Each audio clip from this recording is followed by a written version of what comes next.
Good afternoon and welcome to the National Press Club. My name is Thomas Burr. I'm the Washington correspondent for the Salt Lake Tribune and the 109th president of the National Press Club. Our guest today is John Koskinen, the Commissioner of the Internal Revenue Service, who is here to talk about the future of the agency as well as the challenges of improving customer service and dealing with the risks of hacking and identity theft. I'd like to welcome our C-SPAN and public radio audiences. And I want to remind you, you can follow the action live on Twitter by using the hashtag NPCLive. Once again, that's NPCLive. Now it's time to introduce our head table guests. I'd ask each of you to stand briefly while your name is mentioned. Please hold your applause until I've introduced the entire table. From your right, Christine Warnke, TV host in Maryland Public Television. Michael Phelps, the former publisher of the Washington Examiner. Terry Milholland, IRS Chief Technology Officer and Chief Information Officer. Marilyn G. Wax, a senior business news editor at NPR and a member of our Board of Governors. Bill Kressman, IRS Technical Communications Branch Chief. Kasia Klemenczynska, a Bloomberg reporter and the chair of our Speakers Committee. Skipping over our speaker for a moment, Kevin Wensing, a retired Navy captain, member of the USS Constitution Museum's Board of Overseers, and the press club member who organized today's lunch. Pat Koskinen, our speaker's better half. Kevin McCormley, Chief Content Officer and Kiplinger Washington editor. And Ralph E. Winnie Jr., Vice President and Director of the China Program at the Eurasia Center. Thank you.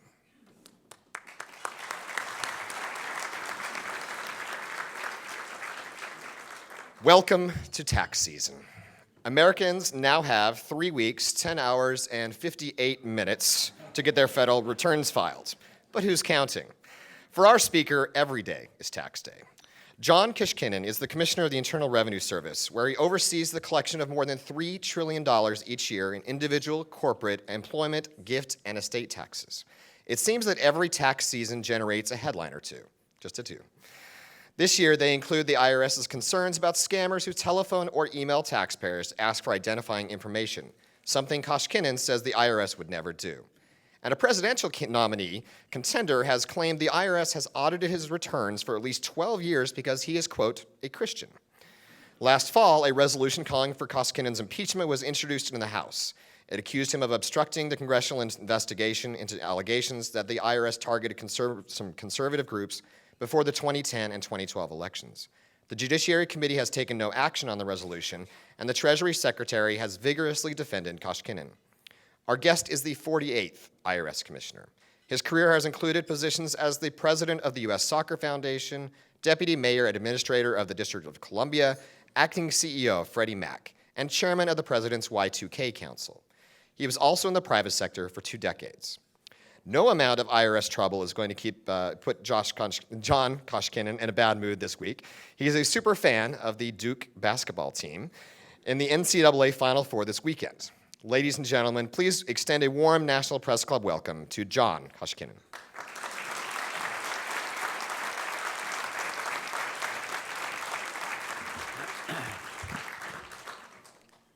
Thanks very much for that warm welcome. After the description of what's going on at the IRS and my job, I'm thinking this would be a good time to leave. But I am committed to being here till the end of my term, which expires in November of next year.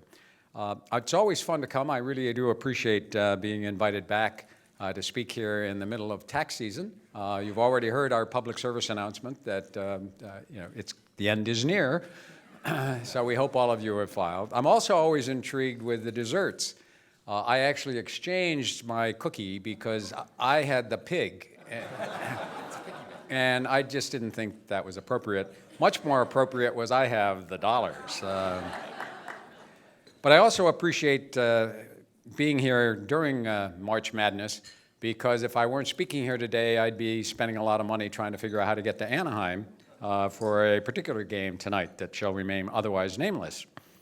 But as a way of showing my gratitude, I really will try to keep down to a minimum the reminders that your taxes are due pretty soon. Even my wife, Pat, is tired of hearing about how close we are to April 18th. But she's a good trooper and is here with us on the podium again this year. And getting through my fun-filled 27 months as the IRS Commissioner wouldn't have been possible without her strong support, which I greatly appreciate. So that's, yes.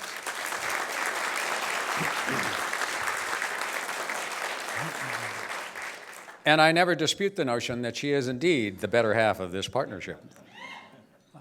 Ooh. All right, that must be my daughter, Cheryl. That said, I'm delighted to be speaking once again to a room that includes a number of journalists. In fact, there are enough reporters here that I began to wonder a little whether there was a presidential candidate lurking somewhere in the building here. Reporters ask me a lot of questions all the time, and believe it or not, I enjoy answering them because it gives me an opportunity to explain to the press and the public what we're trying to accomplish at the IRS, and especially what we're doing to improve the tax system and taxpayer service. One of my favorite questions so far was one I got last month during an interview when the reporter asked me, what does the public not understand or appreciate about the IRS that you learned while you've been here? And it was a great question, and at the time I had to give a quick answer. And so I talked about our dedicated employees and all the work they do to help people to file their returns and to be on time with it. But that question caused me to wonder what I would say on that subject if I had a captive audience for an hour. Now, I'll pause for just a minute in case anybody would like to take the opportunity to leave before I continue. But now that I've been IRS Commissioner for a little more than 2 years, I've come to recognize that there are a number of things taxpayers don't know or focus on about the agency. I know the IRS is not anyone's favorite government institution and will probably never win a popularity contest, especially during an election year. And in fact, in a recent poll that came out, I think earlier this week actually, it even showed that 12% of taxpayers like Vladimir Putin better than the IRS. But don't look for a shot of me on CNN without a shirt riding a horse.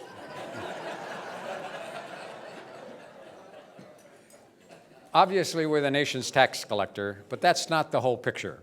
I believe the public needs to have a clearer idea of how important the IRS is to the nation and to taxpayers.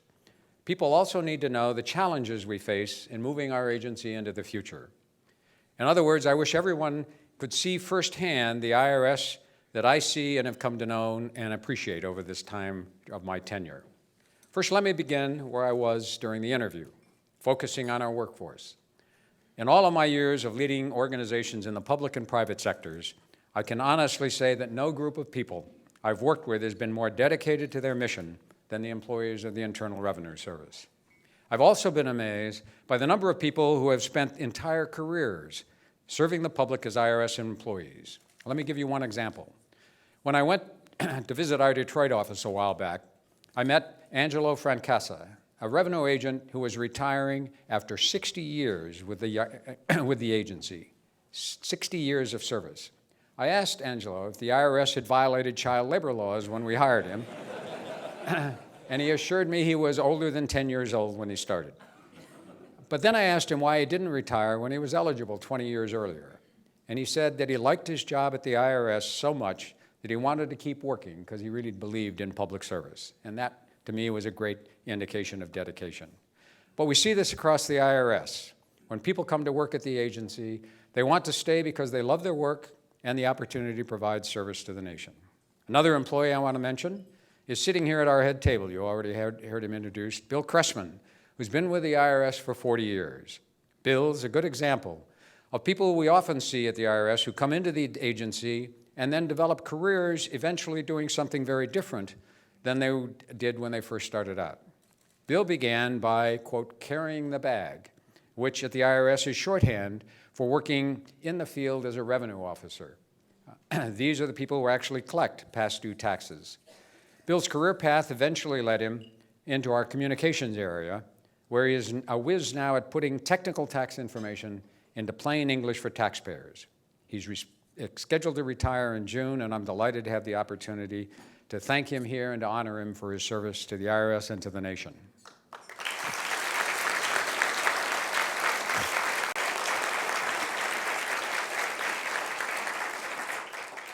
Angelo and Bill are two terrific public servants, and both are very typical of our workforce. Without such dedicated employees, the IRS could not do its most important job every year, and that's delivering a smooth filing season. For most people, their only interaction with the IRS, and possibly with the U.S. government, each year is to file their tax returns and in most cases receive a refund. To the average person, the IRS may in fact seem almost like a vending machine. You put your return in, push a button, and out pops a refund. What I've been trying to remind Congress and the public for the last 2 years is that it's a lot more complicated than that. Processing 150 million individual tax returns and issuing refunds isn't automatic, and it doesn't happen by accident. It happens because of the commitment, expertise, and can-do attitude of the IRS workforce. To illustrate my point, I'm going to check up on people in the room here, anonymously, of course, but consider this your chance to engage in audience participation. By a show of hands, how many of you have already filed your tax return? Ooh, very impressive. Well, you're in good company. We've already received more than 80 million individual tax returns so far on the way to that 150 million total. Now, of those of you who have filed a return, how many are claiming a refund? Also pretty typical there. How many of you have gotten your refund already? Ooh, very good. Okay, I won't ask whether you spent it all. So far this year, we've already issued more than 65 million refunds out of the 80 million returns we processed for a total of almost $190 billion. Last question, if you received a refund, did it come in less than 21 days or 3 weeks? If so, you're like most people, because even with the increased efforts we put forth to stop identity theft and refund fraud in the battle against criminals from around the world, the IRS still issues 90% of its refunds in 21 days or less. Now, I should pause for a moment to think about that. Those are amazing numbers. And if we're doing our job right, the average person won't really notice how much work it takes to make things go smoothly, like issuing millions of refunds. In fact, another thing that has impressed me since I arrived at the IRS is the amount of time and effort and resources we devote to assisting taxpayers. Almost 40% of our budget goes to helping taxpayers comply with the law by providing critical services and investing in taxpayer-friendly technology. For example, this year we've already had 248 million hits on our website, irs.gov. And we've answered more than 8 million calls from taxpayers this filing season seeking help or answers to their questions. Something else that I think gets overlooked along the lines of taxpayer service is the amount of effort we put into protecting taxpayer data and the security of our IT system. Safeguarding taxpayers in the tax system from the growing problem of identity theft is one of our top priorities. So much so that about a year ago, we convened a security summit to bring together the private sector tax industry, the states, and the IRS so we could form a real partnership, joining forces against the threat of identity theft and refund fraud. All of us understood, whether in the private sector, the state tax commissioners, or the IRS, that each of us couldn't continue to try to deal with the problem on our own if we were going to be successful. Since then, this unprecedented partnership has focused our joint efforts on making sure the tax filing experience would be safer and more secure for taxpayers during this filing season and beyond. Over the course of the year, we put in place a number of new protections, including certifications when you actually log in to file your returns, which is a huge step for taxpayers and for tax administration. It's giving us a better defense against criminals trying to use stolen taxpayer information to file tax returns and claim a fraudulent refund.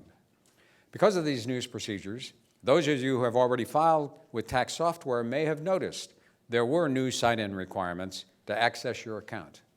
Many other new safeguards we put in place are invisible to taxpayers, but they're all invaluable to us because they will help us do a better job of protecting everyone during this tax filing season. But while the Security Summit Group has made progress, we also came to realize that we were missing an important partner in this effort, the taxpaying public. So last November, with the strong support of all the members of the Security Summit, we launched the Taxes Security Together initiative to raise awareness about things people can do to protect themselves and avoid becoming victims of identity theft. Many of the steps we talked about in this regard are basic, really common sense. But I think we all know someone who may be technologically challenged in one way or another. And given that 150 million households file tax returns every year, the chances are good that someone right now is clicking on a link they shouldn't, is skipping a computer security update, leaving them vulnerable to hackers. That's why having the public's help on this effort will greatly strengthen and improve the new tools we're putting in place to stop the crime of identity theft. Another answer to the question of what people may not think about or appreciate is the IRS's role in providing revenue for the nation. As I said a moment ago, people think of the IRS simply as the tax collector. But what does that really mean? The IRS brings in about 92% of all federal revenue that funds the operations of the government. We collect almost $50 to $60 billion a year through our enforcement activities, but another $3.3 trillion, that's right, trillion, comes in from people who voluntarily file returns and pay what they owe year in and year out. One of the most interesting things I learned about this organization is how efficient we are in collecting those revenues, and I'll show you what I mean. All right, everyone, did you find the envelopes on your chair or plate that look like this? I'm assuming you all followed the instructions that say, please do not open until Commissioner explains. So the Commissioner is now about to explain. If you don't have one of these, ask your neighbor what he did with yours. Now, if this were in a television situation and you were the studio audience, either for the Ellen DeGeneres show or Oprah when she was on, you could have hoped or even expected or supposed that the envelope might hold something interesting like a key to a new car.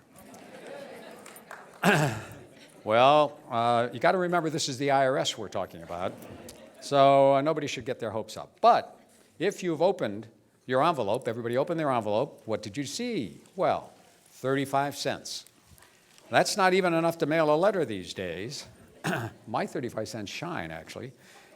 And by the way, before anybody calls for an investigation into the use of taxpayer funds for this 35 cents, let me assure you the coins come from our media staff, and I want to thank all of them and their children for emptying their cookie jars and looking behind all the sofa cushions at home to allow us to collect the 35 cents for everybody. Now you got your 35 cents in your hand, let me show what the IRS does with that money. Suppose I said, give me that 35 cents and I'll give you back this $100 bill. How many of you would take the deal? Everybody, right? What could be a better deal? Well, that's the deal you get with the IRS. It may sound like a magic trick, but it's simply the result of good, efficient tax administration. If you add up all the work we do for the tax system, issuing forms, helping taxpayers, send out notices, conducting audits and everything else, it now costs us about 35 cents to collect $100 in federal revenue. I think it's a pretty good deal for the American public. It's even a better deal when you put it into context. Another fact that often gets overlooked is that the U.S. is much more efficient as a tax collection agency than the agencies in virtually every other country in the world. According to statistics compiled by the Organization for Economic Cooperation and Development, the average OECD member company spends almost twice as much as the United States to collect a dollar of revenue. This includes countries like Germany, France, the United Kingdom, Canada, and Australia. So it costs the IRS about 35 cents to collect $100. Now, if Congress were to give us the $1 billion increase requested in the president's budget for fiscal year 2017, that means we'd be able to do even more. If Congress were able to fund the president's budget, we estimate that the additional enforcement actions we take and have planned would yield $64 billion over the 10-year budget window that is commonly used. That would average out to about $6 billion a year. Now keep in mind, I'm not talking about new taxes. This is money that's already owed and not collected due to our staffing shortages. So $6 billion. It's hard to picture that amount of money, but let's try. My crack research staff, in their spare time, tell me that a stack of $100 bills, $10,000, is a little less than half an inch high. You'll note that we don't have a real-life example of what that half-inch looks like. But if you multiply that $10,000 stack out, a stack of $6 billion of $100 bills would be higher than the length of 60 football fields. Those stacks of $100 bills don't go just to the major programs we hear about all the time, like Social Security or national defense. They fund many other activities and programs that many of us take for granted but would not want to lose. Things like maintaining our beautiful national parks, ensuring the safety of the food we eat, guarantees on loans to small businesses and homeowners, benefits for our military veterans, and upkeep of the nation's highways and bridges. All of this is captured in a quote from the great Supreme Court Justice Oliver Wendell Holmes, which is inscribed over the entrance to the IRS headquarters building here in D.C. Justice Holmes said, "Taxes are what we pay for a civilized society." Which brings me to why I'm so concerned about the funding cuts the IRS has had to absorb since 2010. Our budget for this fiscal year is about $900 million below what it was 6 years ago in 2010. Since 70% of our budget is personnel, we've absorbed these cuts primarily by not replacing employees who leave for other jobs or who retire like Angelo and Bill. As a result, we expect the IRS workforce to shrink by another 2,000 to 3,000 employees this year, which will bring us to a total of 17,000 full-time employees lost through attrition since the year 2010. Those losses have been felt all across the IRS. For example, our compliance programs have suffered as a result of underfunding. The portion of our full-time workforce that has been lost since 2010 includes over 5,000 enforcement personnel. These are people who audit returns and perform collection activities, as well as the special agents in our criminal investigation division who investigate stolen identity, refund fraud, and other major tax crimes. As you might imagine, these staffing losses have translated into a steady decline in the number of individual audits over the past 6 years. Last year, in fact, we completed the fewest audits in a decade. Plus, our audit coverage rate in 2015 was the lowest it's been since 2004. And that trend line of future audits, because of the funding constraints, will continue this year. Not surprisingly, audit revenue has continued to decline as well. Historic collection results suggest that in cutting the IRS budget, the government is foregoing more than $5 billion a year in additional enforcement revenue just to achieve those budget savings of a few $100 million, it's costing us $5 billion a year. In weakening our compliance programs, these cuts also create risk for our system of voluntary compliance. There's also a deeper issue here, and it goes to the heart of our tax system. I believe that taxpayer service and enforcement must be seen as two sides of a compliance coin. I mentioned a minute ago that over $3 trillion comes in every year as a result of people meeting their tax obligations under the law without being asked further. Even at the IRS, we don't delude ourselves into thinking that people enjoy paying taxes. In fact, a recent poll, the one I just mentioned, showed that 27% of people would be willing to get an IRS tattoo to avoid paying taxes. As an additional public service announcement, I would like to advise you that my tattoo has been totally ineffective on that score. So no matter what your tattoo says, you still owe us the money. But tattooed or not, people keep paying their taxes because they believe in the essential fairness of the system. If people begin to think that many other people are not paying their taxes and their fair share, or that if they cheat, they're not going to get caught, or they're just frustrated because they can't get the help they need from us to file their taxes, our tax system will be put at risk. And when that happens, you're talking about losing real money. Consider that a 1% drop in the compliance rate translates into a revenue loss of over $30 billion a year, or $300 billion over the usual 10-year measuring period. When we do get funding, I want to emphasize the IRS will continue to put it to good use. As evidence, Congress back in December approved a $290 million additional boost to IRS funding for fiscal 2016, this fiscal year. The funds were designated for improving taxpayer service, protecting against identity theft, and strengthening cybersecurity. All top priorities for the IRS as well as for the Congress. This was the first time in 6 years that the IRS has received significant additional funding, and it's a step in the right direction. To illustrate how helpful the additional funding has been, we used a portion of it to hire a little over 1,000 extra temporary employees to help improve our service on the phones. As a result, we're already seeing service improvements this filing season. So far, the level of service on our toll-free line is over 70%, and the average for the entire filing season will probably be at or above 65%, a vast improvement over the somewhat miserable level of service last year. Once the seasonal employees are gone, however, We can expect the number to drop significantly simply because we don't have funding to keep them on longer. And our average for the year will probably be in the 47 to 50% range, which is still a significant improvement over last year. But we want everybody to understand that this isn't where we think we ought to be or where the taxpayers would like us to be. If we receive again the President's fiscal 2017 year budget request, our phone level of service next year for the entire year would be 75%, as I say, for the entire year. I should mention another critical challenge for our agency that has been made worse by our budget situation. Last year, when I spoke to the press club, I said a large portion of our workforce would be eligible for retirement soon, and the number of younger employees was dwindling to the point where the IRS was facing its own version of a baby bust. So I'm here today to provide an update, and I will tell you the age demographics of the IRS look no better than they did a year ago, and in some actually look worse. We expect more than 40% of the IRS workforce will be able to retire in 2019. Looking at the other end of the age spectrum, I said last year the IRS had only 650 employees under age 25. Since then, that number has dropped to about 200, and that's out of a workforce of 85,000. Things have gotten so bad that we worry our under 25 group may end up on the endangered species list.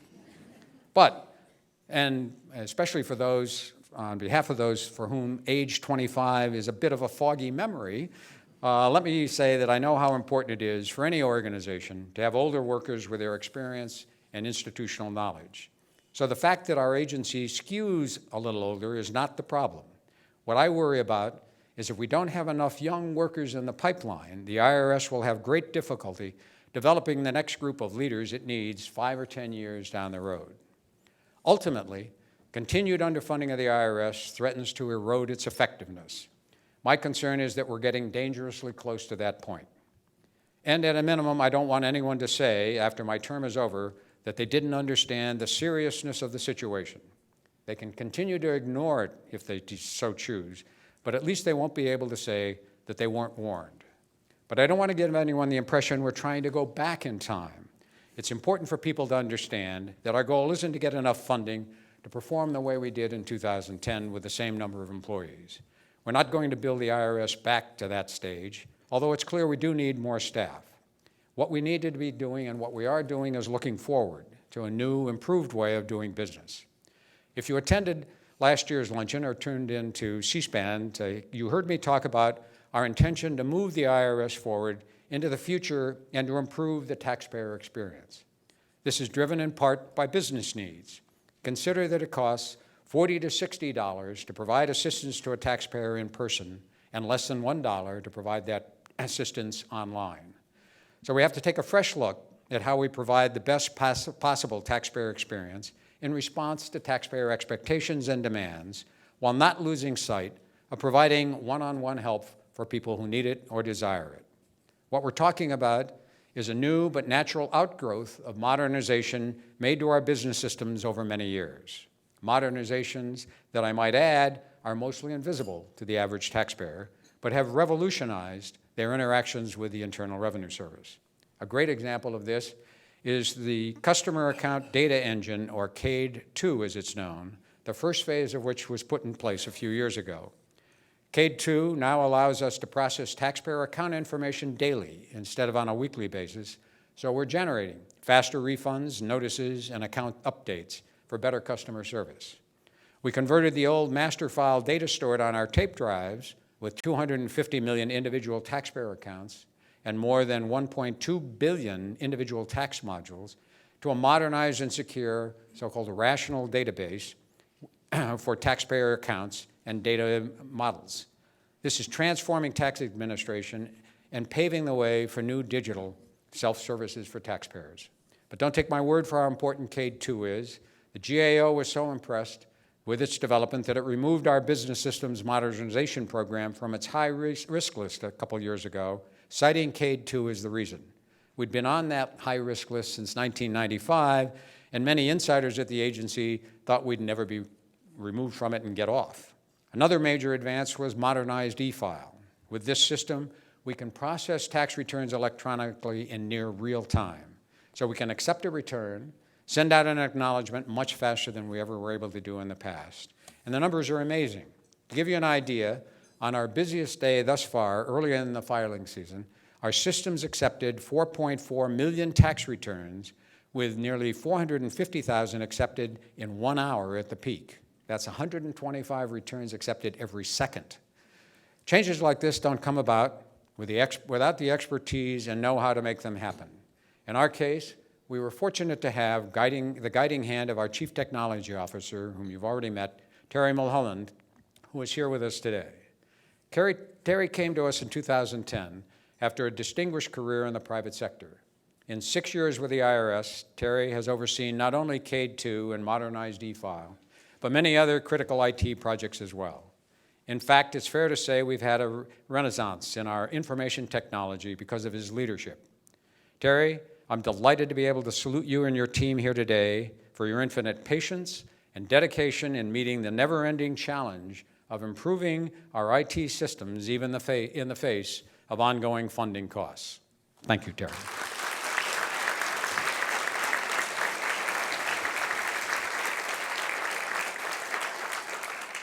Terry is also symbolic of an important change at the IRS. When Congress reorganized the agency in 1998, lawmakers recognized the need to bring in the best minds from the private sector to help modernize the IRS aging technology. So Congress gave us a special tool called Streamlined Critical Pay Authority.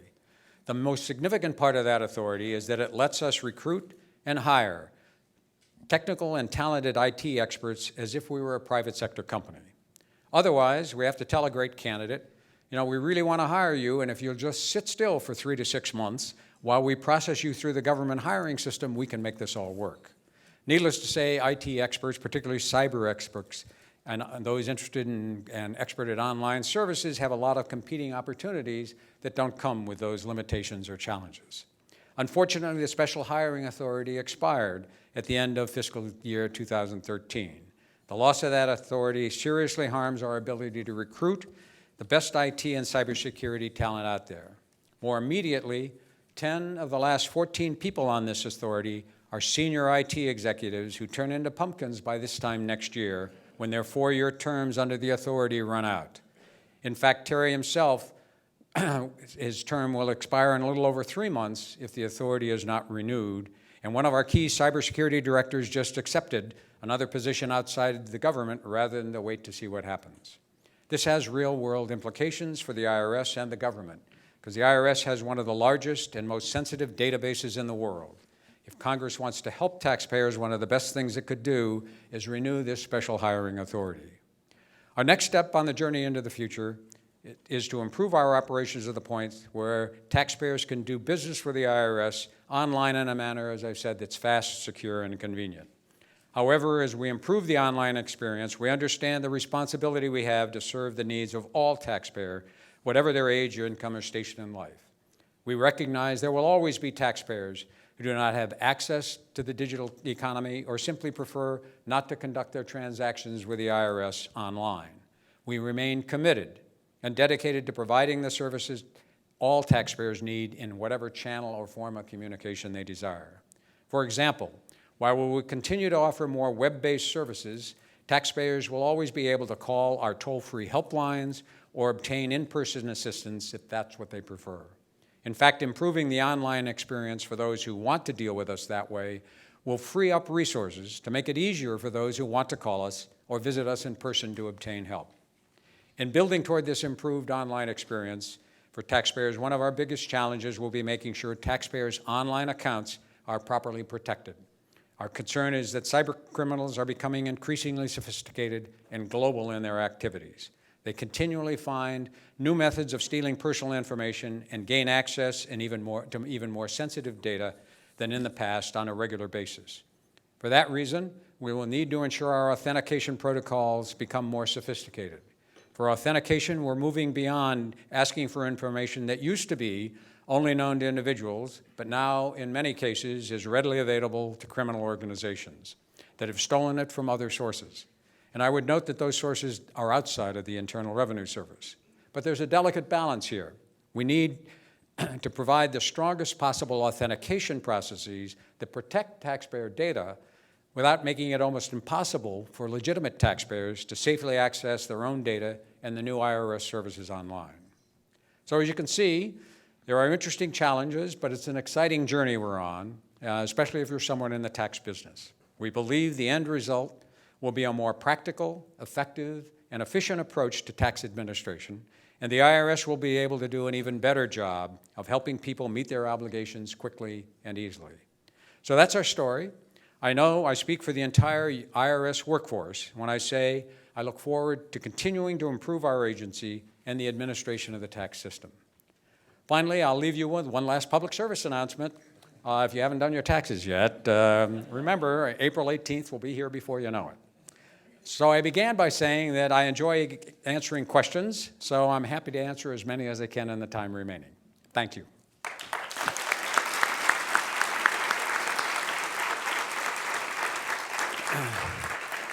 And I would like to announce the chances of Terry Lemons getting back the $100 bill are fairly slim. Thank you, Commissioner. I would like to thank you for the 35 cents as well. It's also a great opportunity to mention the National Press Club Journalism Institute is a 501c3 tax-deductible organization. And if you make the contribution because it's under $250, you do not need an acknowledgement. I also want to apologize for butchering your name as I was introducing you. I look forward to this year's audit. I always tell people it took me 4 years to learn, so you've got more time. My first question, and you mentioned this, you referenced it, with the numerous budget cuts, staff reductions, and fewer audits, won't the compliance rate naturally fall, costing the federal government revenue and ultimately making it more expensive to collect taxes? It is our ultimate concern. Our experience is, and we do a lot of research on this and review of audits, is that while we are a tax compliant society, as I say, it's primarily because people think the system is fair. But it's also because they know we have a lot of information. Our studies show if we have withholding, we have the money already, and we have third-party information, our compliance rate is about 98%. If we don't have the withholding, so we have to actually ask for the money, but we have third-party information, the compliance rate is about 92%. If we don't have the money and we don't have the information, the compliance rate is in the range of 50%. So it does remind you that it is important, and why I say that taxpayer service and enforcement are two sides of a compliance coin, is that we need to ensure the system is fair, but we also need to ensure that people understand that if you're trying to become compliant, we really want to work with you. If you're trying to cut corners or cheat, we really will be coming after you. And so to the extent that people begin to feel either that everybody's not paying their fair share because people at the country club or the water cooler are saying, hey, you know, I did this and nobody showed up, or because they think that maybe they won't get caught either, when the compliance rate starts to drop, as I say, a 1% drop, it's now about 81% when you add everything together. A 1% drop costs you $30 billion a year, but we'll never notice at 1%. It will be a little while before people will suddenly say, you know, it doesn't appear that the revenues are tracking the way they used to. And when the drop is 2 or 3%, you're talking about $90 billion a year. And more importantly, once the psychology changes and people begin to think that the system's not fair, why should I be the only one paying my full share when nobody else is, you then begin to look a lot more like Greece, Italy, and other places where compliance rates plummet and the revenues drop. So I think it is not an idle concern that we all ought to have, and that is the integrity of the system has to be maintained because, as noted in my talk, we fund basically the entire government. And if the revenues drop, either the deficit's going to continue to go up or we're going to have more service cuts across the board. Thank you, sir. While the FBI found no criminal intent with the political targeting investigation, they did find many people did things wrong. Did you find anything wrong, and was anyone disciplined? Working in reverse order, the chain of command around the C4 issue was all gone, and they were gone very promptly. So you can start, the commissioner, permanent commissioner had already left, the acting commissioner left, and the people down to the senior executive level, the 5 levels, all left. So I think there has been accountability. People did leave. I said from the start that it's clear, and that's what all the reviews have found, that there was a significant management failure. Applicants should not have to wait months or years to get a response from the Internal Revenue Service. And when there is that kind of backlog and that kind of problem, the problem should be identified early and it should be known The larger the problem, the farther up the chain of command it should go. So one of the things I've tried to do, and with the strong support of the senior executives at the IRS, is as we created an enterprise risk management organization, get every employee to understand that they really should view themselves as a risk manager, and that they should understand if they see a problem, if somebody makes a mistake. As I've said, if it's a problem, it's my problem. If somebody's made a mistake, it's my mistake. The critical thing is to make sure we know about it, because the only problem we can't fix is one we don't know about.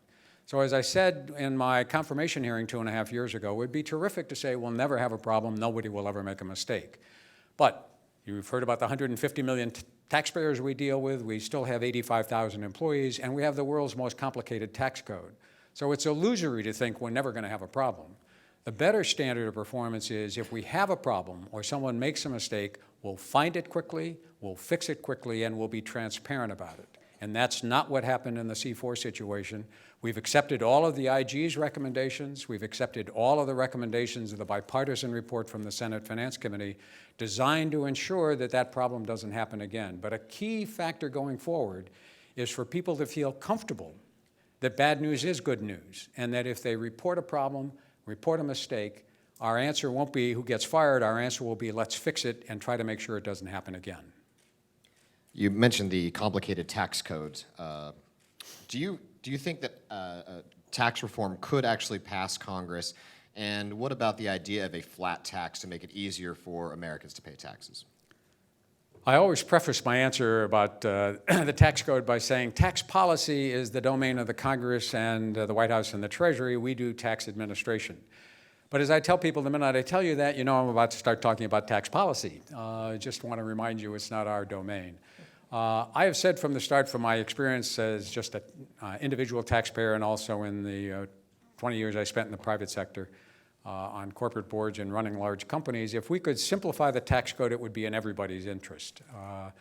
For taxpayers and the Internal Revenue Service, I don't think anybody gains from the complexity of the tax code. So while, again, the decisions of how you do it are the domain of other people, I have tried to make it clear in all of my meetings on the Hill that we'll do anything we can to provide the technical assistance to analyze if you were going to move the code one way or the other, simplify it in one way or the other, what would the administrative impact be on the agency, but most important, what would be the impact on taxpayers? And so I'm a strong believer in tax reform and tax simplification.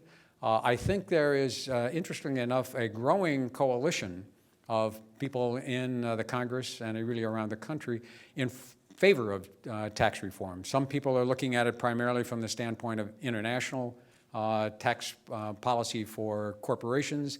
Other people understand that you can't deal with just corporations without dealing with so-called pass-through entities. A lot of companies and businesses are run as partnerships or what are called subchapter S corporations where they don't pay a corporate tax. So if you only fix the corporate system, you're leaving everybody else in the same boat as individual taxpayers. But I'm intrigued and to some extent optimistic about the fact that there is a growing consensus that something has to be done.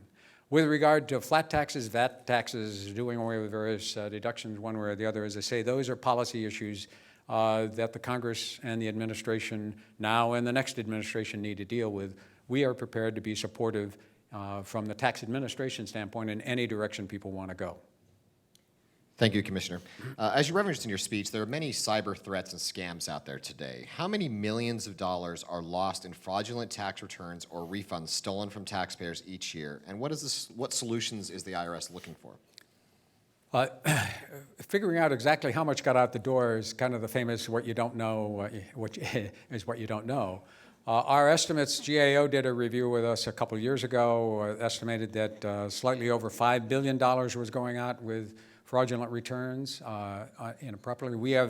Ironically, we've been making significant progress every year since the whole problem exploded in 2010 to 2012. So the irony is, as we make more progress, at the same time it's become a more visible problem, partially because it's cumulative. So someone whose return is stolen this year remembers it and talks about it next year. We now have 2.7 million people we've sent identity protection pins to. So we think that, and we won't have the numbers for this year, we don't even have the numbers for last year yet because we have to take a look at all the returns filed, all of the issues going forward. We think the number is decreasing significantly, but even if it's in the billions still, whether it's 2, 3, or 4 billion, that's a significant problem. We are equally concerned, if not more concerned, though, about the aggravation and angst created for a taxpayer who legitimately files their return and then discovered somebody has stolen their personal identification information and now has filed before them, and we can't accept their return until we work through the process. So our goal is as much to protect taxpayers as it is to protect the fiscal revenues of the government. They're both important and equally important.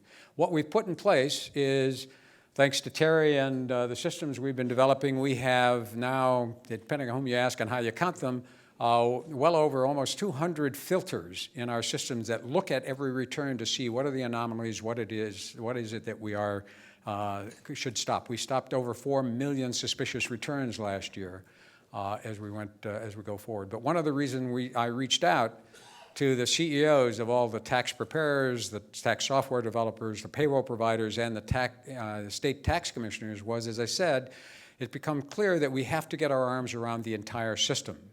We don't see taxpayers when they're filing. They file with software, they file with return preparers. The return preparers have a line of sight into what computer is that coming from, how long were you on that computer, how many returns are coming from that computer. So there's a lot of important data we are now collecting from the private sector that we're sharing with states, but more importantly, or equally importantly, we are now in real time sharing information about suspicious patterns of activity. The private sector is just as concerned as we are about protecting taxpayer identities, so we're not sharing information about particular taxpayers.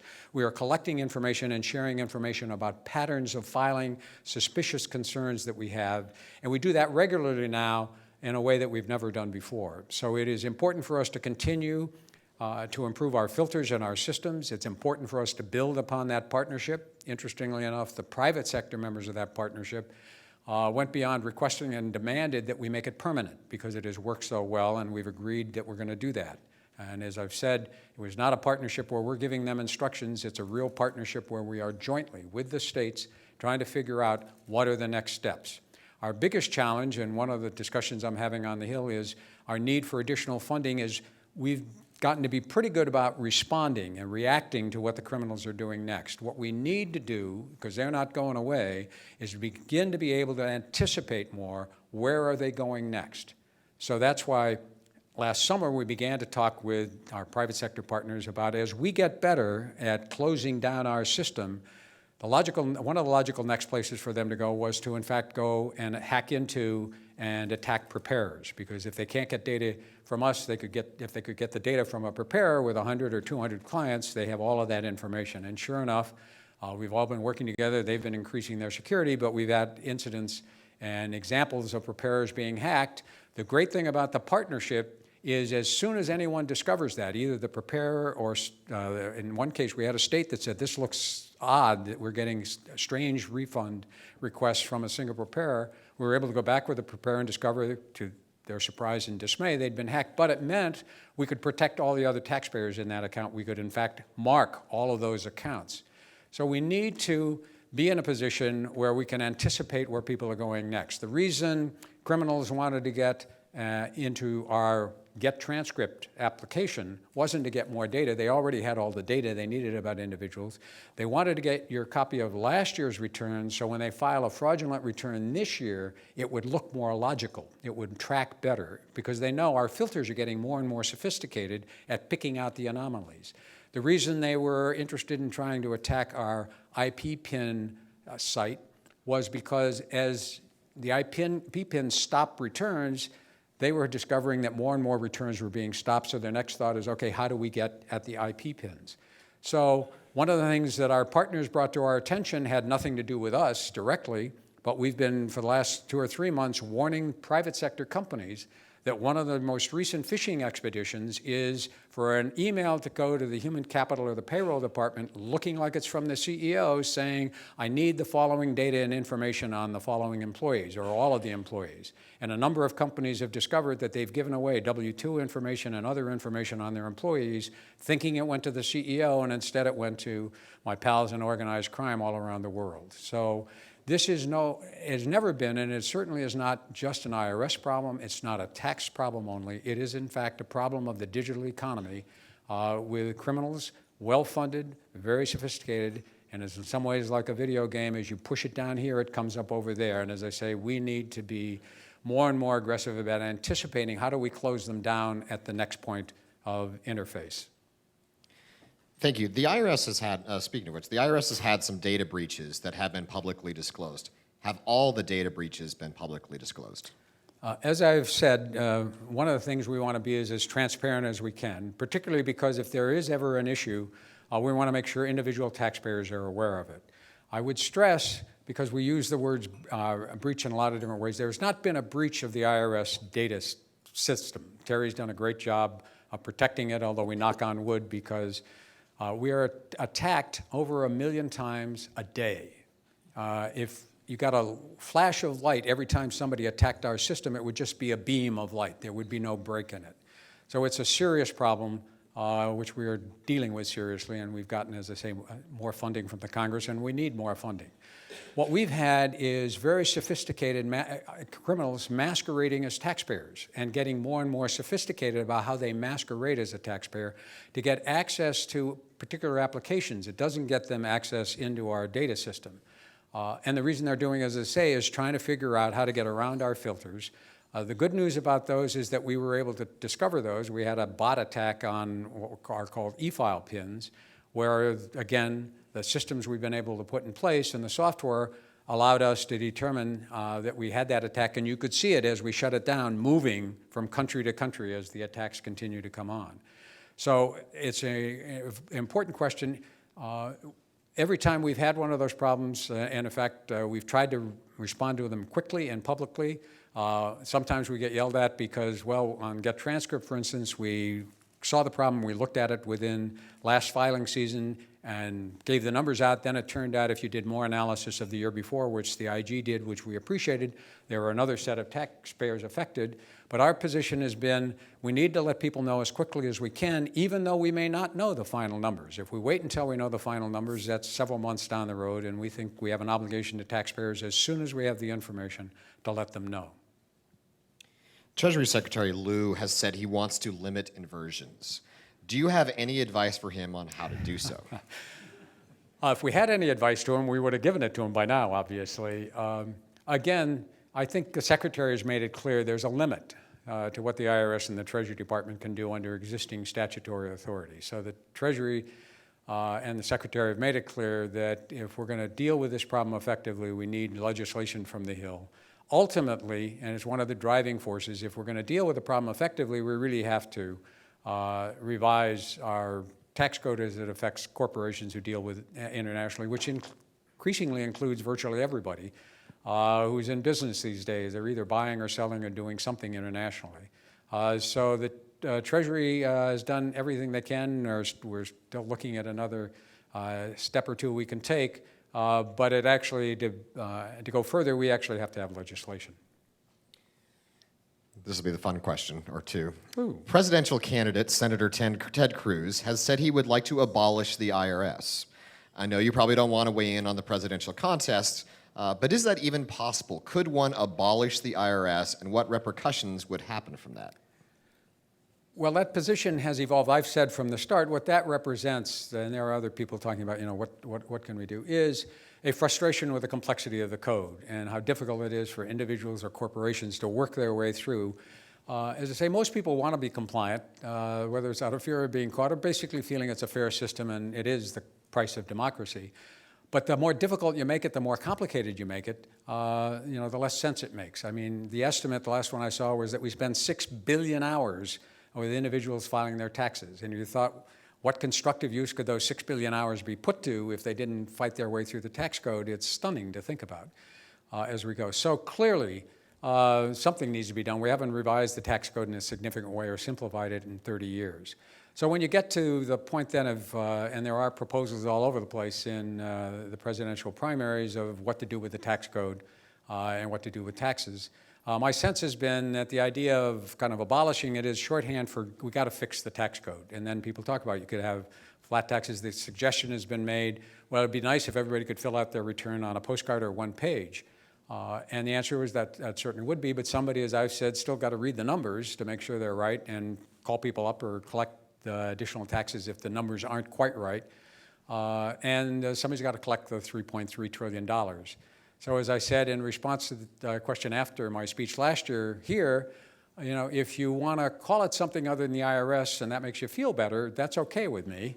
But ultimately, I think most of the people talking about let's abolish the IRS or let's make it simpler all understand you got to have somebody somewhere who collects the information, audits it, and makes sure it's accurate and valid, and collects the funding. Another presidential candidate, Donald Trump, you might have heard of him, I've heard of him. says he would like to release his tax returns, but cannot during an IRS audit. Do presidential candidates have to wait for an audit to be completed to release their tax returns? Well, as I've said on other occasions, and it's important for people, we take seriously our obligation to protect taxpayer information, their private information, whether it's their name, their activity, whatever they're doing with us is private, and it's protected by statute. So I can't comment on anybody's comments, particularly about their own situation. What I have said is that even when we're dealing with someone, their tax return is their own possession, and they can do what they would like with it. And I would note, along the way, presidents are audited every year. So anybody running for president who's going to be president can look forward to having their tax returns audited every year. What is the IRS doing to remind those million or so people to file returns and claims that leave about $1 billion of refunds on the table every year? It's a problem we have every year that we try to give as much visibility to, and the situation arises if you have a part-time job or don't get paid a lot.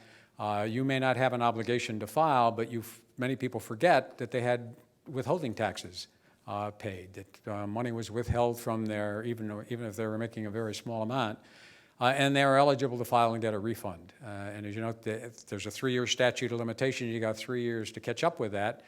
And every year we publish the amount that's not been collected, and we go by state to the extent we can, showing where all those people are, trying to get people to understand that if they have had those funds withheld, they can file even 3 years later.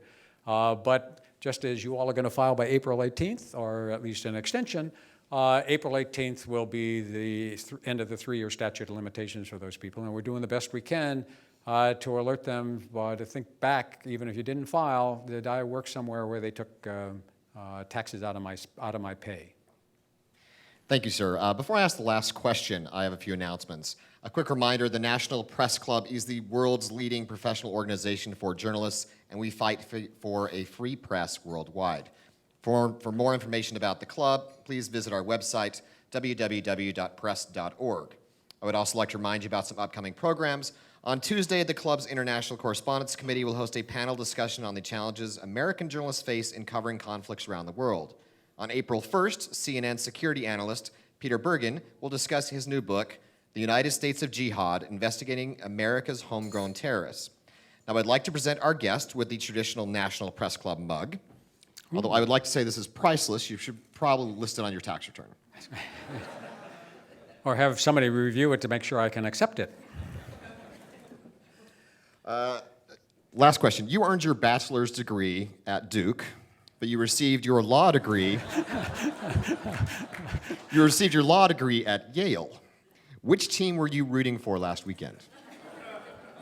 I thought the Yale team had done a great job competing. They obviously played a spectacular game against Baylor, and I wished them well, but not too well, and actually cheered for Duke. Thank you, Commissioner, for being here. My pleasure. Thank you all. Thank you. Thank you. Thank you. We are adjourned.